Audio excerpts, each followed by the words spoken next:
So here's what we know right now. NATO is not falling apart. It's actually splitting into two structures, and Canada is already embedded into the new one. Not invited, not applying, but already inside. The Wall Street Journal has been reporting on this for weeks. European officials, Germany, France, and the Nordic bloc are actively building a European-run security core because they need one that doesn't depend on one crazy man in Washington. And here's something that most people are not even talking about. Mark Carney has been in the room for every single meeting where this was designed. Munich, Norway, Ottawa, Helsinki. Canada didn't stumble into this. This was a calculated sequence on his part. And what that means is that Canada just positioned itself as a founding partner in the next iteration of Western defense, while Trump's Washington doesn't have a seat at the table. Aww. Now, let's be real here. This isn't European countries announcing that they're leaving NATO. You know, the treaty doesn't work that way. What is happening is actually more significant than that. Yeah. European allies are building what defense analysts are now calling a European command backbone. It's autonomous logistics, autonomous command structures, autonomous procurement chains. The formal alliance stays intact on paper, but the operating core shifts across the Atlantic into European hands. And the trigger was really specific. Trump launched that unilateral campaign against Iran, which had nothing to do with Article 5, nothing to do with NATO's collective defense mandate. And then he went and demanded that European allies backed it. They refused unanimously. Germany's Friedrich Merz was direct. He said publicly that NATO cannot be used as a vehicle for American foreign policy that falls outside the alliance's mandate. That is a German chancellor drawing a line on record. And Trump's response was to threaten withdrawal? What an idiot.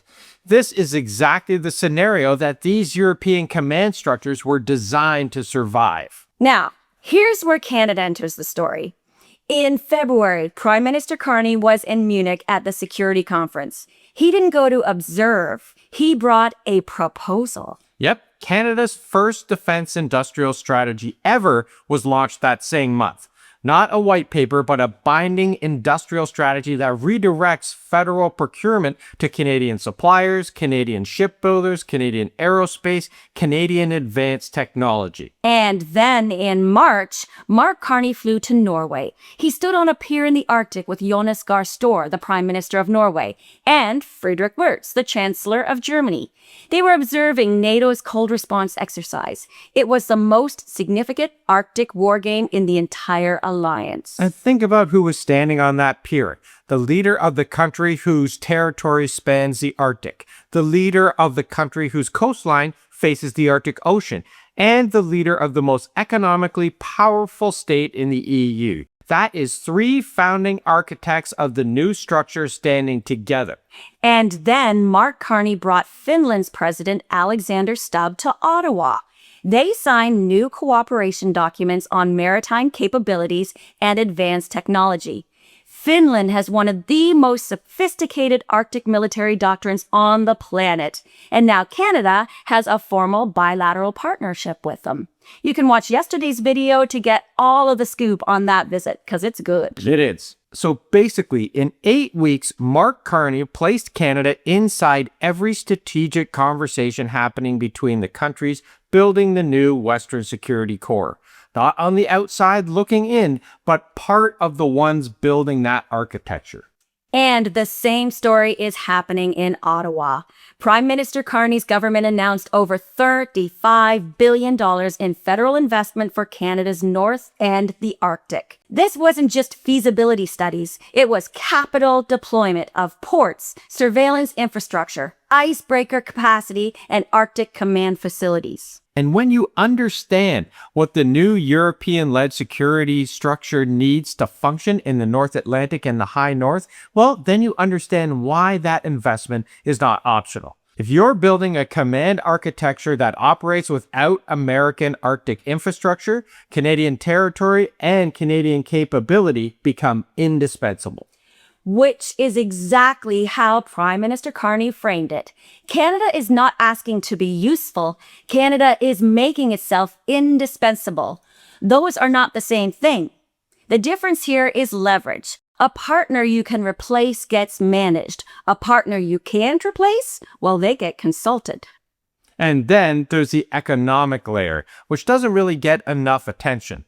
Mark Carney's office has announced that he is personally inviting 100 global investors to a summit in Toronto this September. And the pitch has changed. It's not Canada is a stable trading partner, well, which we are, but the pitch is Canada is stable, armed, Arctic capable, G7 credentialed, founding partner in the new Western security architecture, and the window to invest at the ground level is open right now, so come on in. Yeah, and that attracts a different class of capital. It's defense contractors, advanced manufacturing investment, sovereign wealth funds that need politically stable, military credible environments for long-term deployment. So, while Trump is publicly threatening allies and pulling the United States out of multilateral frameworks, Canada is signing a lot of new ones every single week. The contrast is doing its own work for us. Yeah, and then there's a strategic principle underneath all of this that is really worth talking about.